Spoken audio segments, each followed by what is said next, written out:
Buenas noches, muchachos. Este es un video para grado décimo de la guía número 9. En este caso vamos a utilizar como pretexto para la enseñanza el caso, digamos, de la salmonela. Salmonela es una bacteria de origen fecal, pues que básicamente es perjudicial para los seres humanos y digamos que hay que tener ciertos cuidados en los alimentos, sobre todo de pollos, de aves, de cerdos, porque ahí puede estar presente la bacteria y digamos que si hay un consumo sin haber eliminado esa bacteria, pues nos puede dar también una enfermedad que se llama salmonelesis.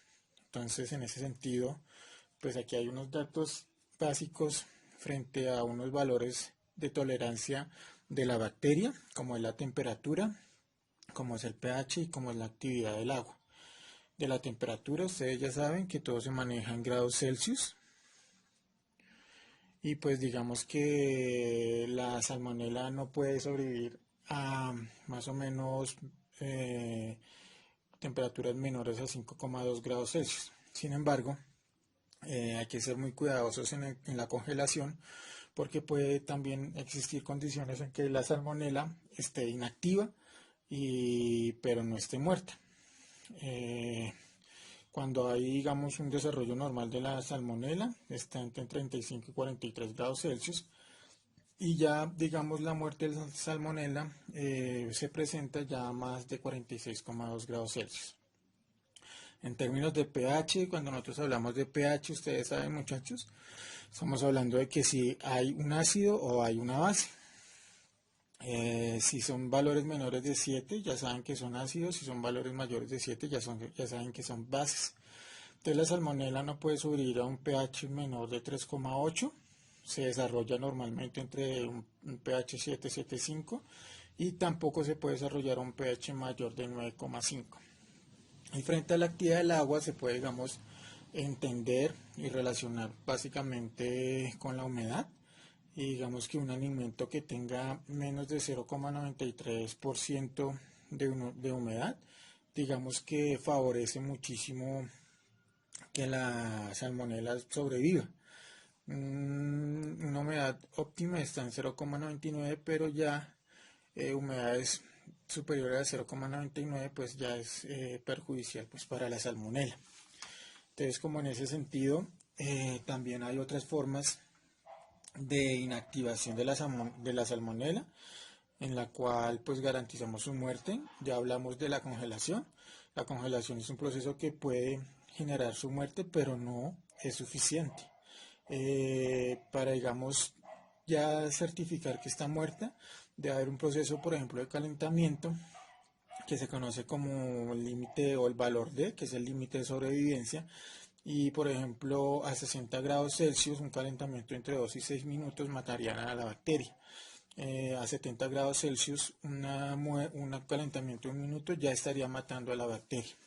Si nosotros agregamos sal de cocina, que es conocido como cloruro de sodio, si tenemos una concentración mayor al 9% de sal de cocina, podemos matar también la bacteria.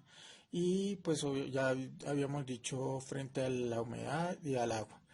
Otras formas de matar la bacteria es con ácido acético, que también es conocido como vinagre, eh, y también con ácido láctico, más o menos a una concentración del 5%. Sin embargo, el ácido láctico necesita, digamos, un tratamiento de 4 horas pues, para poder matar la bacteria. O se utilizan nitritos a un pH ácido para también matar la bacteria.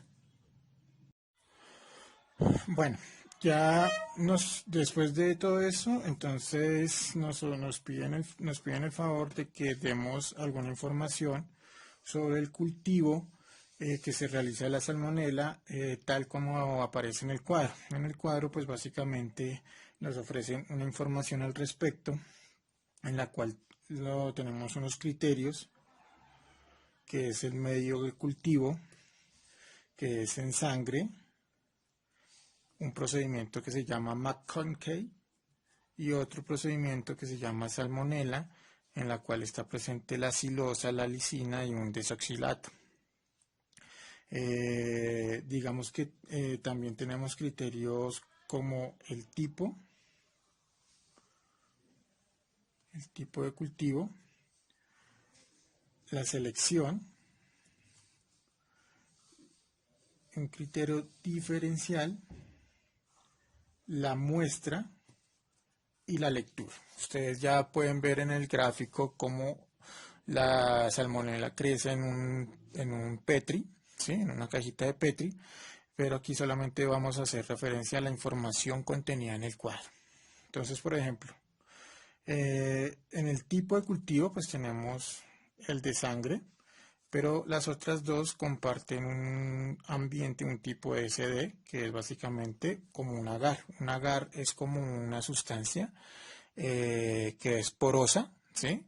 Es un sólido, pero por dentro hay poros, entonces en esos poros se puede, digamos, depositar la sustancia que uno desee. La selección, aquí en la sangre, de origen de la sangre, pues no hay nada. Aquí sí hay una selección, que son bacterias que tienen una especificación de gram negativo. En este momento no vamos a especificar qué es el gram negativo, pero esa es la característica, es un tipo de bacterias que son gram negativo. Y aquí en lo selectivo o en la selección, básicamente lo que se espera es que haya una inhibición de crecimiento bacteriano, o sea que las bacterias de la salmonela se mantengan estáticas. Esa es la selección que se hace ahí. La muestra diferencial, en la sangre igual, no tenemos nada. En el procedimiento de McConkey tenemos la presencia de lactosa y aquí en el de la salmonela tenemos la presencia de silosa, lisina y otras sustancias. Acuérdense, la silosa y la lactosa tienen un origen de carbohidratos y la lisina es una proteína y hay otras sustancias también acá. La muestra, aquí es una muestra estéril, básicamente como es de tipo sangre, podemos suponer que viene un cárnico, ¿sí? Una carne, puede ser una carne de un ave, una carne de un cerdo. Y aquí viene de las heces, ¿sí? De la materia fecal, ambas. ¿Qué produce en la lectura? En la lectura pues básicamente hay un crecimiento bacteriano y que se llama hemolítico. En McConney, el crecimiento bacteriano produce una fermentación de la lactosa y en la salmonella silosa y lisina se presentan colonias negras de la bacteria como tal. Esto vendrían siendo los resultados de todas estas condiciones que se desarrollan acá. Posteriormente nos piden que analicemos este gráfico. Y este gráfico básicamente nos intenta mostrar cómo se da el crecimiento de la salmonela, el número de bacterias de salmonela por gramo de muestra a ciertas temperaturas y en ciertos días o en cierta cantidad de tiempo. Entonces, en ese sentido, nosotros vamos a determinar las variables. Aquí, pues obviamente ustedes saben que las variables se dividen en variables que son dependientes, que son independientes y las variables que son dependientes. Entonces podemos identificar de uno que una variable independiente es el día o el tiempo, como quieran ustedes llamarlo. Pero también hay otra variable que es independiente, que es la temperatura. Entonces, combinando estos dos tipos de variables, vamos a ver una variable que es dependiente. En este caso, es el número de bacterias por gramo de muestra. Acuérdense que la bacteria se llama salmonela. ¿Listo? Entonces, esas son las variables que están presentes en este experimento. Nosotros podemos interpretar obviamente esta gráfica mirando la cantidad de tiempo que dura el crecimiento, ¿sí? Cuando hablamos de crecimiento, pues hablamos de que se establecen condiciones que permiten que haya una reproducción de la bacteria. O podemos ver el decrecimiento, que es cuando una bacteria se permiten unas condiciones que inhiben el crecimiento de la bacteria o la reproducción de la bacteria más bien. ¿Listo? Entonces podemos interpretar que, por ejemplo, a 35 grados Celsius, las bacterias o la salmonela empieza a crecer hasta que llega a un pico máximo que es más o menos a 1,5 días. A partir de 1,5 días la bacteria ya no crece, ya no empieza a multiplicarse, sino empieza a decrecer, empieza a inhibirse su reproducción. Entonces hay un decrecimiento en la producción de las bacterias, pero después de 1,5 días. A 10 grados Celsius, en cambio, sí vemos un crecimiento de la bacteria salmonella. Acuérdese que 10 grados Celsius está más o menos en un rango de temperatura que podemos considerar como de congelación. Y en 6,7 grados Celsius también es una temperatura de congelación y también vemos que existe un crecimiento.